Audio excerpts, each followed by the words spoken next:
26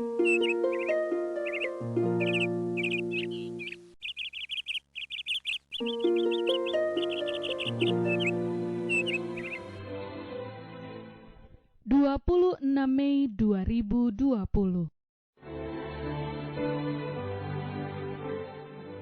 Anda sedang mengikuti renungan pagi Pulang ke Rumah oleh Ellen G. White, di mana setiap pagi sepanjang 1 tahun mengajak Anda untuk mempersiapkan diri yang terbaik akan saat kedatangan Tuhan Yesus yang kedua kali sudah dekat, di mana perselisihan, sakit penyakit, penderitaan, kesedihan, air mata akan berakhir. Berbahagialah hamba-hamba yang ketika Tuhan mereka datang akan ditemukan berjaga-jaga. Judul renungan pagi kita hari ini adalah Daniel, contoh dalam doa. Ayat renungan Daniel 9 ayat 3. Beginilah firman Tuhan. Lalu aku mengarahkan mukaku kepada Tuhan Allah untuk berdoa dan bermohon, sambil berpuasa dan mengenakan kain kabung serta abu. Daniel tidak mengumumkan ketaatannya sendiri di hadapan Tuhan. Gantinya menyatakan tulus dan suci. Nabi terhormat ini dengan rendah hati menyamakan dirinya dengan orang Israel yang amat berdosa. Hikmat yang dikaruniakan Allah kepadanya jauh lebih tinggi daripada hikmat orang-orang besar dunia. Sebagaimana terang matahari yang memancar pada tengah hari, lebih terang daripada bintang yang paling suram cahayanya. Demikianlah doa yang keluar dari bibir orang yang sangat diperkenan surga ini.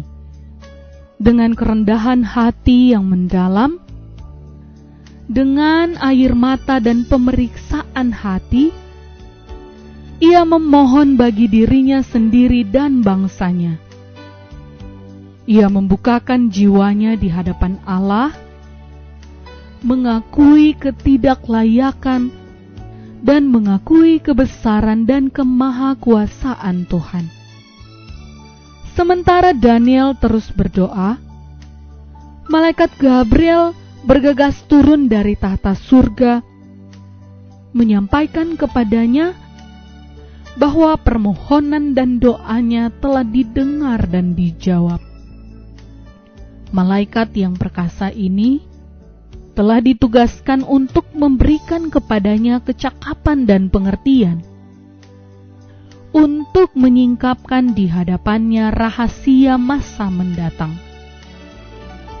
Dengan demikian, karena sungguh-sungguh mau mencari dan memahami kebenaran, akhirnya utusan surga pun mendatangi Daniel, menjawab permohonannya. Daniel bukan hanya menerima terang dan kebenaran yang ia dan umatnya sangat butuhkan, tetapi juga pandangan tentang peristiwa-peristiwa besar yang akan terjadi, bahkan tentang kedatangan Sang Penebus dunia. Mereka yang mengaku suci, tetapi tidak memiliki kerinduan untuk menyelidiki kitab suci atau bergumul dengan Allah di dalam doa untuk mengetahui dengan jelas tentang kebenaran kitab suci, sesungguhnya tidak mengerti apa sebenarnya penyucian itu. Daniel berbicara dengan Allah. Surga terbuka di hadapannya. Tetapi kehormatan besar yang diberikan kepadanya adalah hasil dari kerendahan hati dan kesungguh-sungguhan mencari Dia. Semua orang yang dengan segenap hati mempercayai firman Tuhan akan lapar dan haus untuk mengetahui kehendak-Nya. Allah lah sumber kebenaran. Ia menerangi kegelapan pengertian dan menganugerahkan kepada pikiran manusia kuasa untuk mengerti dan memahami kebenaran yang telah dinyatakannya. Daniel adalah seorang hamba yang berbakti kepada Yang Maha Kuasa.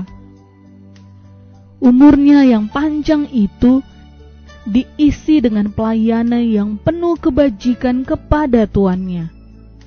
Kesucian tabiatnya dan keteguhan hati yang tak tergoyahkan hanya bisa disamakan dengan kerendahan hati dan penyesalannya di hadapan Allah. Hidup yang disucikan, halaman 444 sampai 409. Marilah kita tutup renungan pagi yang indah ini dengan doa. Bapa yang penuh kasih, kami berterima kasih hari ini Tuhan. Kami telah tiba pada tanggal 26 Mei. Engkau telah berkati kami, Engkau telah jaga kami, dan kami mengucap syukur untuk semua cinta kasih Tuhan kepada kami. Pagi ini renungan pagi bertemakan Daniel contoh dalam doa. Dalam renungan pagi ini telah mengajarkan kepada kami bagaimana Daniel memiliki sifat yang rendah hati.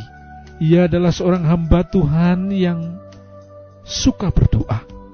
Dan di dalam kehidupannya Daniel adalah seorang hamba Tuhan yang selalu berbakti kepadamu.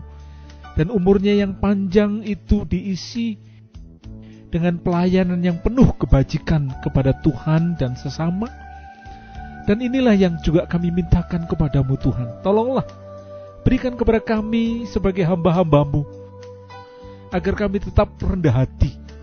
Sekalipun mungkin kami diberkati dengan pendidikan, dengan kekayaan, dan dengan kehormatan-kehormatan yang lain.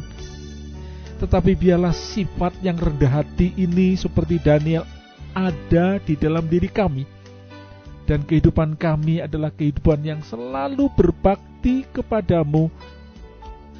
Dan tolonglah kami agar kehidupan kami selalu kami isi